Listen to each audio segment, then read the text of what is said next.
My name is Mujalifa Masola. My name is Bruce Whitfield, and I work for CNBC Africa, for Talk Radio 702, and also for Finweek magazine.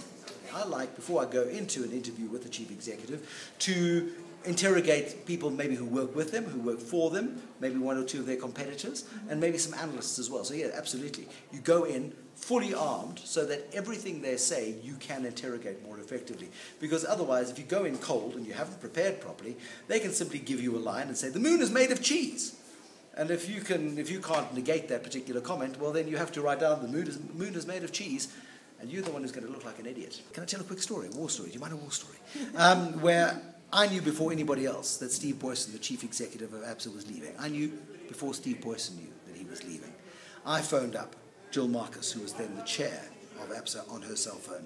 I had a cell phone number, I'd never used it before. I said, hello, Jill, it's Bruce here. I hear Steve's leaving. Silence.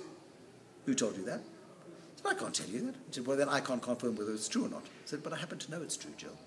So are you going to tell me? She said, let me phone you back in the morning. I said, no, Jill, don't play me. And eventually we came to a compromise. She promised to phone me back at the next morning. She didn't. I broke the story. Thank goodness I was right. What is your job? Your job is to make an impression. How do you make an impression? You do the job better than the people who are doing it at the moment. It's a dog-eat-dog world. We have, at 702, so many interns who come in and sit terrified like frightened rabbits. And those guys we never see again because they don't make an impression. You need to make an impression. You need to ask. The moment you arrive, what can I do? How can I do it? I've used this program, I've used that program. The principles of digital audio editing, for example, are all the same. Just how does this work? Show me. What can I do for you? Can I help go and get a comment on the traffic jam down the road? Something that I can't mess up. Because the one thing you don't want to do is be all brash and brave and mess it up. The one thing you want, do it safely. Pick on some safe stories, but do it. But show that you're willing to do it. Show that you're useful. Show that you're capable of doing it. And that you would be willing to do this for no money for a long period of time.